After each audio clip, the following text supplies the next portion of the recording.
घोड़न ऐं घोटन जीण थोरा ॾींहड़ा, घोड़न ऐं घोटन जीण थोरा ॾींहड़ा, कॾहिं मंझ कोटन कॾहिं राही रिणजा। थर बिटन जे ॻोठ पोसरको मां बहितरीन आवाज़ जे मालिक ताज मलूक ॿोड़े पोटो जी लिखियल तहरीर।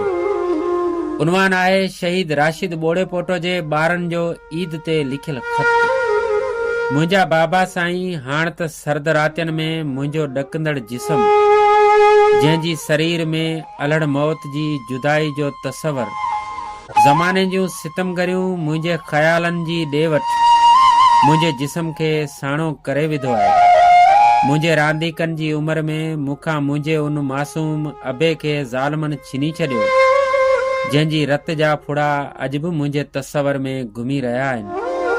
मुंहिंजे ख़्यालनि जूं समूरियूं खटोलियूं अलाए कहिड़े पासे परवाज़ करे वियूं, मुंहिंजे कूंदर पीउ खे गोलियुनि सां परूण करे छॾियो, जेको संस दुआन जे दर लाइ संस सहारो बणिजी ज़िंदगी बचाइण लाइ वठी वञी रहियो।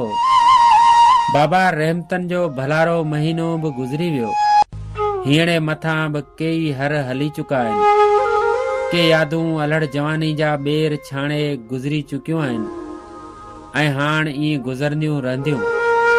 जी गुमनाम गसन तां रोलाक मुसाफ़िर मंज़िल जी ताड़ में तकड़ा गुज़री वेंदा आहिनि ऐं आसमान तां पखियुनि जा वलर गुज़र करे वेंदा आहिनि, ईअं ई तोखां सवाइ ही रमज़ान शरीफ़ बि गुज़री वियो ऐं असीं कहिड़े अज़ियतनि जे ज़िंदान खे काटींदा पिया अचूं। तोखे ख़बर आहे बाबा, सॼे ॻोठ जा ॿारड़ा जंहिंजा बाबा ॿाहिरि वियल वापसि ईद ते अची विया ऐं उन्हनि लाइ कपिड़ा, चूड़ियूं ऐं घणो कुझु वठी आया आहिनि। असीं अव्हां जे अचण जो इंतज़ार पिया करियूं, पर ख़बर आहे तुंहिंजे वापसि अचण जा समूरा गस उन्हनि ज़ालमनि बंदि करे छॾिया आहिनि। कॾहिं ईअं बि थींदो आहे त अहसास राबेल थियण बजाए ज़ख़्मी बणिजी वेंदा आहिनि ऐं किनारा मंज़र लॻण बजाए मक़्तल गाहनि जा गस महसूसु थींदा आहिनि। कॾहिं अहिड़ो वक़्तु बि ईंदो आहे जो पंहिंजे वजूद खे माण्हू सहरा जे ॻिझनि जे चंबनि में तड़पंदे महसूसु कंदो आहे ऐं कॾहिं ईअं बि थींदो आहे जो रस्ता ख़ुदि माण्हू खे लताड़े छॾींदा आहिनि। असीं उन्हनि लताड़ियल रस्तनि ते इहे गुलड़ा आहियूं जंहिंखे ज़माने जे ज़ालमनि असांजी उमिरि जो सहारो छिनी छॾियो। असां खां रांदीकनि सां खेॾण जी उमिरि में असांखे रोग जो सोग ॾिनो वियो।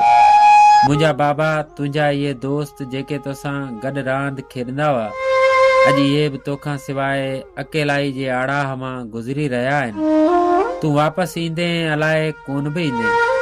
असीं तोखां सवाइ ईद कीअं कयूं? असांजूं ईदूं तुंहिंजे दीदनि सां आहिनि, तूं ईंदे बि अलाए कोन बि ईंदे।